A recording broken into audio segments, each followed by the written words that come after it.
Student, मैं शंकर कुमार, स्वागत आप सभी का जादूगर मिथ में। ये क्लास 12th का जो है हिंदी का वायरल ऑब्जेक्टिव है मेरे डियर साथियों। ये ऑब्जेक्टिव जो है 5 फरवरी को आप लोगों को पूछा जाएगा 100%। यानी आर्ट्स वाले सब जितने भी स्टूडेंट हैं ये सभी को जो है ये रामबाण साबित होगा। 5 फरवरी को जो है ये आप लोगों को जो है रामबाण साबित होगा और ये ऑब्जेक्टिव जो आपको पूछा जाएगा 100%। अगर आप इस ऑब्जेक्टिव को छोड़ देंगे तो उस दिन जो है आपको पछताने के सिवा कुछ नहीं मिलेगा। ये गैस प्रश्न है मेरे डियर साथियों। ये गैस प्रश्न जो है फ्री में आपको करवा रहे हैं लगातार। जो है जो भी छात्र छात्रा आर्ट्स में है तो ये जो है ऑब्जेक्टिव अभी हम करवाने जा रही है। ऑब्जेक्टिव को आप लोग जो है कंप्लीट कर लेना, नहीं तो बाद में आपको पछताना पड़ेगा। ये ऑब्जेक्टिव 100% 5 फरवरी को पूछा जाएगा, यानी आर्ट्स वाले स्टूडेंट सबको। यहाँ पे पहला क्वेश्चन हम करेंगे, देख सकते हैं, बोधा सिंह के पिता का नाम क्या था। तो बोधा सिंह के पिता का नाम क्या था मेरे डियर साथियों? वजीरा सिंह, लहना सिंह, हजारा सिंह और कीर्त सिंह। इसका राइट आंसर आपको बताना मेरे डियर साथियों। ये ऑब्जेक्टिव जो है पूरे वायरल ऑब्जेक्टिव है, आपको पूछा जाएगा। इसका राइट आंसर हो जाएगा हजारा सिंह। याद रखना, बोधा सिंह के पिता का नाम जो था हजारा सिंह था। चलिए इसके बाद दूसरा क्वेश्चन में यहाँ पे दिया गया है, एक अकालिया सिख कितने के बराबर होता है मेरे डियर साथियों? एक अकालिया सिख कितने के बराबर होता है? जल्दी से बताइए। 2 लाख, 1.25 लाख, 1 लाख, 3 लाख। याद रखना मेरे डियर साथियों, ये ऑब्जेक्टिव आपको जो है 5 फरवरी को पूछा जाएगा। आर्ट्स वाले स्टूडेंट सब कान खोल करके सुन लीजिए। एक अकालिया बराबर होता मेरे डियर साथियों सीधा 1.25 लाख होता। क्या होता है? 1.25 लाख। चलिए तीसरा क्वेश्चन में दिया गया है, छात्र आंदोलन का नेतृत्व यानी स्वीकार करते समय जयप्रकाश नारायण की स्थिति कैसी थी?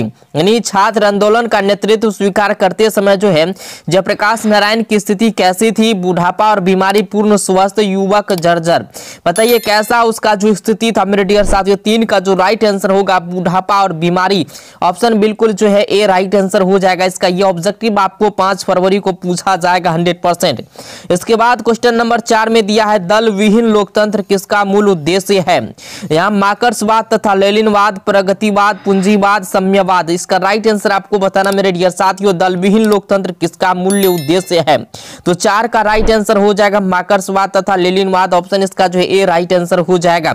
इसके बाद आपके स्क्रीन पे है, प्रिंस कोपेटकिन किस विषय के विद्वान थे मेरे डियर साथियों? हिंदी और अर्थशास्त्र, दर्शन शास्त्र, मनोविज्ञान। बताइए कोपेटकिन का जो है यानी विषय के विद्वान थे, जल्दी से बताइए। क्रोपकिन जो है किस विषय के विद्वान थे? जल्दी से बताइए। जल्दी से देखते हैं कौन कौन स्टूडेंट इसका राइट आंसर दे पाते हैं। तो याद रखना अर्थशास्त्र का, किसका? अर्थशास्त्र का विद्वान थे। इसके बाद आपके स्क्रीन पे दिया गया है, कौवा पेड़ पर बैठा है किस कारक का उदाहरण है? कौवा पेड़ पर जो है बैठा है किस कारक का जो है उदाहरण है? अधिकरण, संबोधन, कर्ता, कर्म। यहाँ पे देख सकते कौवा पेड़ पर बैठा है। तो यहाँ पे 6 का जो राइट आंसर होगा मेरे डियर साथियों ये अधिकरण है। क्या का? कौवा पेड़ पर बैठा है किस कारक का उदाहरण है? अधिकरण है मेरे डियर साथियों। ऑप्शन जो है किसके सहारे? पेड़ के सहारे कौवा बैठा हुआ है, तो इसलिए जो अधिकरण हो जाएगा। इसके बाद है, हे भगवान इस गरीब की रक्षा कर किस कारक का उदाहरण है? हे भगवान इस गरीब की रक्षा कर, तो करता है, संबोधन है, संप्रदाय, अधिकरण। जल्दी से बताइए। 7 का जो राइट आंसर होगा मेरे डियर साथियों यानी किसके? हे भगवान इस गरीब की रक्षा, संबोधन कर रहा है ना, भगवान से क्या कर रहा है? संबोधन। किसके द्वारा? दूसरे के द्वारा यानी कि जो है कहा जा रहा है कि हे भगवान जो है इस गरीब की रक्षा कर, तो इसका हो जाएगा संबोधन। ऑप्शन इसका भी बिल्कुल राइट आंसर हो जाएगा। इसके बाद आपके स्क्रीन पे दिया गया है, कर 8 नंबर, मोहन जाता है किस काल का उदाहरण है?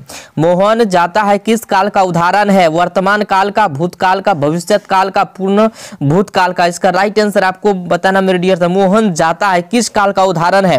8 का जो राइट आंसर होगा मेरे डियर साथियों याद रखना वर्तमान काल का है, क्योंकि अभी देखा कि मोहन जाता है तो वर्तमान काल। श्याम ने खाया किस काल का उदाहरण है? श्याम ने खाया। ये टोटल ऑब्जेक्टिव आपको आर्ट्स के जितने भी बच्चे हैं सभी सुन लीजिए ध्यान से। ये 5 फरवरी को जो है आपको पूछा जाएगा। 9 का जो राइट आंसर होगा मेरे डियर साथियों ये भूतकाल का हो जाएगा। क्या हो जाएगा? भूतकाल का। श्याम ने खाया, श्याम ने खाया। चलिए किस काल का उदाहरण है? तो भूतकाल का। इसके बाद है यहाँ पे 10 नंबर में, सभा शब्द क्या है? सभा शब्द क्या है? स्त्रीलिंग है, पुल्लिंग और भैलिंग, इनमें से कोई नहीं। बताइए सभा शब्द क्या है? सभा जो है स्त्रीलिंग है या पुल्लिंग है? सभा क्या है? स्त्रीलिंग है या पुल्लिंग? जल्दी से बताइए। 10 का राइट आंसर हो जाएगा स्त्रीलिंग। ऑप्शन इसका जो बिल्कुल ए राइट आंसर हो जाएगा। 11 है, निम्न में से दलित आत्मकथा शीर्षक पाठ कौन है? त्रिच है, जूठन है, शिक्षा है, रोज है। बताइए इसका राइट आंसर क्या हो जाएगा। निम्न में से दलित आत्मकथा यानी शीर्षक पाठ कौन है? दलित आत्मकथा शीर्षक पाठ कौन है? अगर आप लोग पढ़े तो आंसर दे सकते हैं, तो ये हो जाएगा जूठन। ऑप्शन इसका राइट आंसर हो जाएगा जूठन। आपको पता होगा झाड़ू लगवाता था मास्टर। चलिए ये चैप्टर आप लोग पढ़े होंगे। चलिए इसके बाद है उसने कहा था शीर्षक कहानी में किस शहर का चित्रण है? उसने कहा था किसने कहा था मेरे डियर साथियों, जल्दी से बताइए। जयपुर, लखनऊ, अमृतसर, चंडीगढ़। उसने कहा था इसका शीर्षक का कहानी का लेखक कौन है? ये भी आपको कभी कताल पूछ देता है। उसने कहा था शीर्षक कहानी किस शहर का चित्रण इसमें दिया गया है? जल्दी से बताइए। 12 का जो राइट आंसर होगा मेरे डियर साथियों क्या हो जाएगा? इसका हो जाएगा अमृतसर। ऑप्शन बिल्कुल सी राइट आंसर हो जाएगा, याद रखना। इसके बाद है कुरमाई का क्या अर्थ होता है? कुरमाई का क्या अर्थ होता है? विवाह, मैंगनी, तिलक, गौना। बताइए मेरे डियर साथियों कुरमाई का जो है क्या अर्थ? ये जो है आप लोग पढ़ेंगे फर्स्ट ईयर चैप्टर में। 13 का जो राइट आंसर होगा मंगनी हो जाएगा। क्या हो जाएगा? मंगनी। ऑप्शन बी बिल्कुल राइट आंसर हो जाएगा। लोक नायक किसे कहा जाता है? लोक नायक किसे कहा जाता है इन चारों में से? जयप्रकाश नारायण को, दिनकर को, नामवर सिंह को, मोहन राकेश को। बताइए किसको कहा जाता है लोक नायक? तो इसका राइट आंसर होगा जयप्रकाश नारायण को जो है लोक नायक कहा जाता है। नायक मैंने नारायण, जयप्रकाश नारायण, याद रखना। लोक नायक किसे कहा जाता है? जयप्रकाश नारायण को, यानी नायक और नारायण। चलिए इसके बाद यहाँ पे 15 नंबर में कहा नारी और नर एक ही द्रव्य की ढली दो प्रतिमाएं हैं, किस रचनाकार की पंक्ति है? मलियज है, जयप्रकाश नारायण, रामधारी सिंह दिनकर है, भगत सिंह है। बताइए नारी और नर एक ही द्रव्य की ढली दो प्रतिमाएं हैं, ये किसने मतलब किसका रचनाकार है? ये कौन इसको जो है रचा है? बताइए जल्दी से। इसका राइट आंसर आपको बताना। 15 का जो आंसर होगा मेरे डियर साथियों क्या हो जाएगा?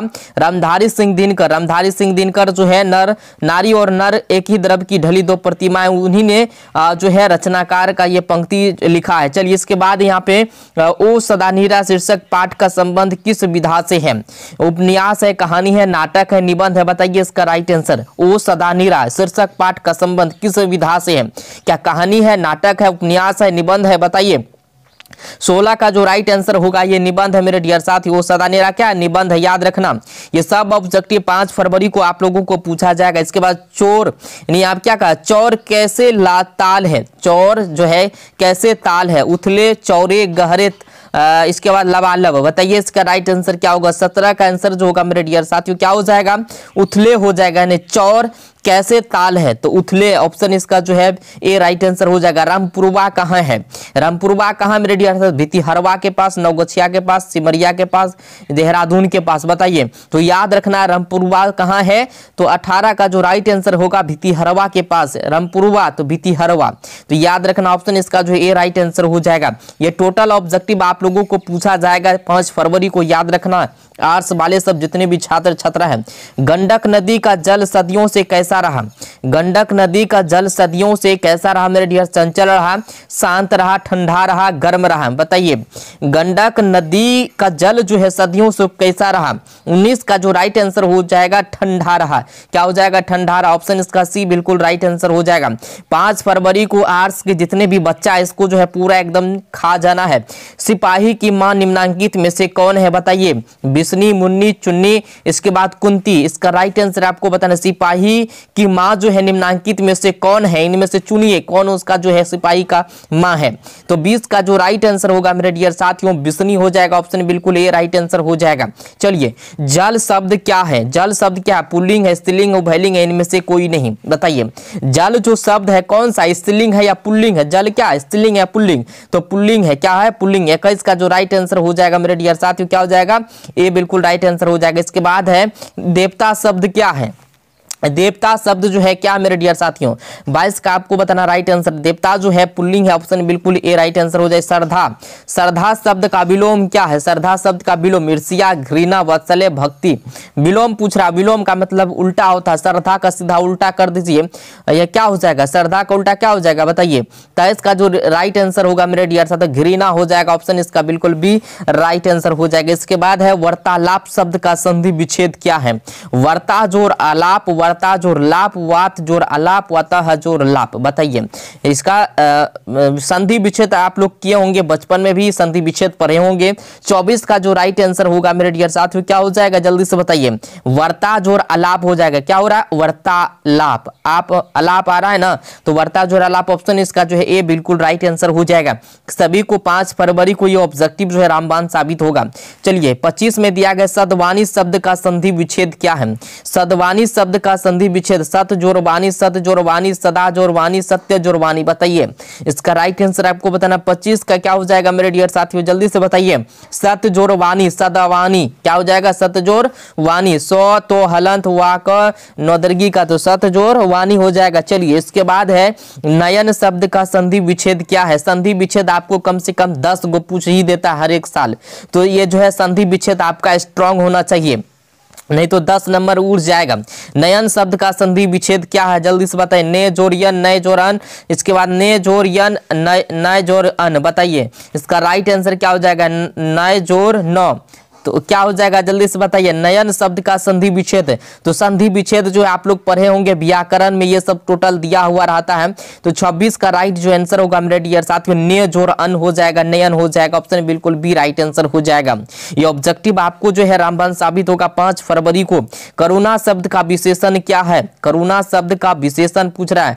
करुणिक हो जाए, करुणा हो जाए, इसके कार्णिक हो जाएगा, दारुण हो जाएगा। चलिए बताइए इसका राइट आंसर मेरे डियर। करुणा शब्द का विशेषण यानी इसको जो है सजा के लिखना है, विशेषण का मतलब सजा के लिखना है, तो इसका जो है अर्थ बताना मेरे डियर साथियों। इसका विशेषण बताइए। 27 का जो राइट आंसर होगा मेरे डियर साथियों कारुणिक हो जाएगा। करुणा का सजाएंगे तो क्या कारुणिक हो जाएगा, ऑप्शन ए राइट आंसर हो जाएगा।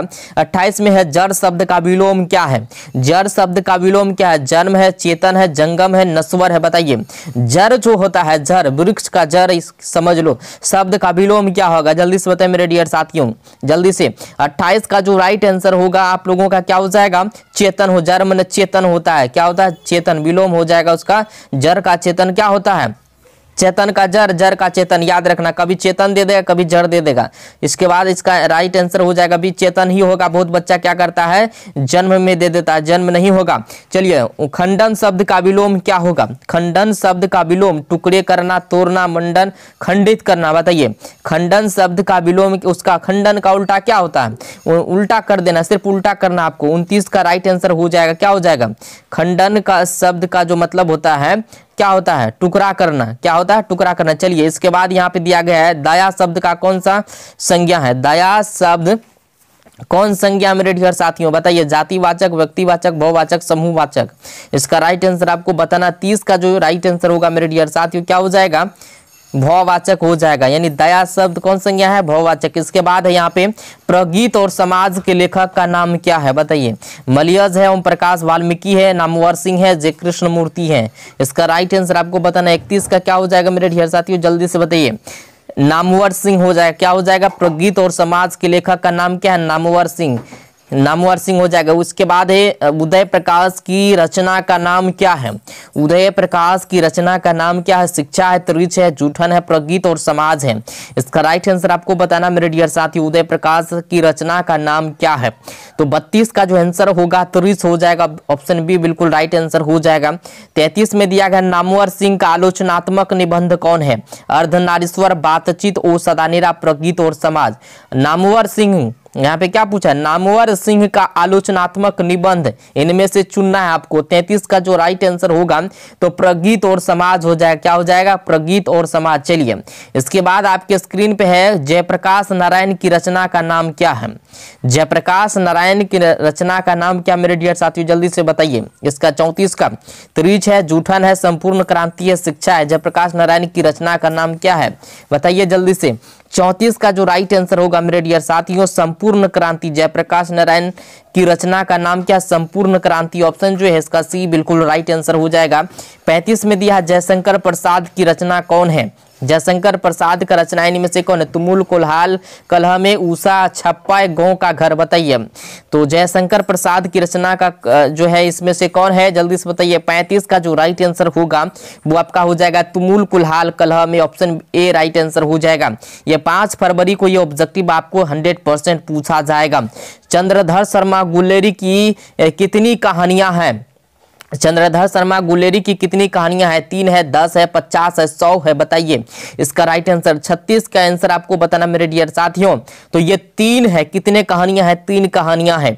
बालकृष्ण भट्ट किस काल के रचनाकार हैं? भारतेंदु युग के, भक्ति काल के, रीति काल के, द्विवेदी युग के, बताइए इसका। बालकृष्ण भट्ट किस काल के रचनाकार हैं? तो 37 का जो राइट आंसर होगा मेरे डियर साथियों, भारतेंदु युग के। बालकृष्ण भट्ट जो है भारतेंदु युग के रचनाकार, ऑप्शन इसका ए राइट आंसर हो जाएगा। 38 में बातचीत के जरिए भाप बनकर क्या बाहर निकल जाता है? ईर्ष्या, द्वेष, मवाद या धुआं, कलेश, मवाद या धुआं? मवाद निकल जाता है। बातचीत अगर किसी से करते हैं, अपना किसी को कुछ सुनाते हैं तो मन का जो मवाद निकल जाता है। उसने कहा था शीर्षक कहानी किस वर्ष लिखी गई? उसने कहा था यह जो कहानी है किस वर्ष लिखा गया? 1920 में, 1915 में, 1921 में, 1914 में, बताइए इसका राइट आंसर। 39 का राइट आंसर क्या हो जाएगा? 1915 ईस्वी में उसने कहा था, ये लिखा गया था। इसके बाद है 40 में, लहना सिंह किस देश की ओर से युद्ध कर रहा था? बताइए लहना सिंह जो है किस देश की ओर से युद्ध कर रहा था? इंग्लैंड से, फ्रांस से, रूस से, अमेरिका से? बताइए लहना सिंह के बारे में आप लोग पढ़े होंगे। तो इंग्लैंड के मतलब इंग्लैंड से कर रहा था। किस देश की ओर से? इंग्लैंड की ओर से कर रहा था। चलिए इसके बाद यहाँ पे देश पर मर मिटने वाले लोग कौन पदबंध हैं? तो विशेषण पदबंध है, संज्ञा पदबंध है, क्रिया पदबंध है, सर्वनाम पदबंध है। इसका राइट आंसर आपको बताना मेरे डियर साथियों। चलिए 5 फरवरी को ये ऑब्जेक्टिव जो है टोटल आपको पूछा जाएगा। 41 का राइट आंसर आपको बताना मेरे डियर साथियों क्या हो जाएगा? संज्ञा पदबंध हो जाएगा, ऑप्शन इसका बी बिल्कुल राइट आंसर हो जाएगा। इसके बाद है 42 में, बादल घिरे और मयूर नाचने लगे, कौन वाक्य है? बादल घिरा और मयूर नाचने लगा, कौन वाक्य है? सरल वाक्य, मिश्र वाक्य, संयुक्त वाक्य, इनमें से कोई नहीं। तो याद रखना 42 नंबर का राइट आंसर कौन कौन दे पाते हैं, देखते हैं। ये जो है देखिए बादल घिरा और मयूर नाचने लगा, इसमें मिश्रण वाला वाक्य है, मिश्र सभी चीज मिश्र है इसमें, तो मिश्र वाक्य हो जाएगा, ऑप्शन बी बिल्कुल राइट आंसर हो जाएगा। इसमें बादल घिरा और मयूर नाचने लगे तो मिश्र वाक्य है। 43 में दिया गौ का उच्चारण स्थान क्या है? बताइए गौ का उच्चारण स्थान क्या मेरे डियर साथियों? कंठ है, तालु है, मुद्रा है। तो 43 नंबर का जो राइट आंसर होगा मेरे डियर साथियों क्या हो जाएगा? तो कंठ हो। गौ तो कंठ से बोला जाता है, कंठ से इसका उच्चारण होता है गौ का, तो कंठ हो जाएगा, ऑप्शन इसका ए राइट आंसर हो जाएगा। ये टोटल ऑब्जेक्टिव आप लोगों को पूछा जाएगा 100% गारंटी के साथ, याद रखना। ये ऑब्जेक्टिव जो है रामबाण साबित होगा मेरे डियर साथियों। आपको बता देना चाहते हैं ये ऑब्जेक्टिव जो है 5 फरवरी को यानी आप लोगों को जो है 100% पूछा जाएगा। ये ऑब्जेक्टिव गैस प्रश्न का है जो फ्री में आप लोगों को करवा रहे हैं। ये ऑब्जेक्टिव जो है आप लोगों को जो है टोटल पूछा जाएगा 100%, याद रखना। ये ऑब्जेक्टिव अपलोड रहेगा, एग्जाम देने जाएंगे जिसमें से जो है कम से कम जो है आपको लगभग 43 ऑब्जेक्टिव जो है हम लेकर के आए थे, इनमें से 20 ऑब्जेक्टिव रहेगा यहाँ से, टोटल ऑब्जेक्टिव आपको जो यहाँ से रहेगा। चलिए मिलते हैं अगले वीडियो में, थैंक यू, धन्यवाद।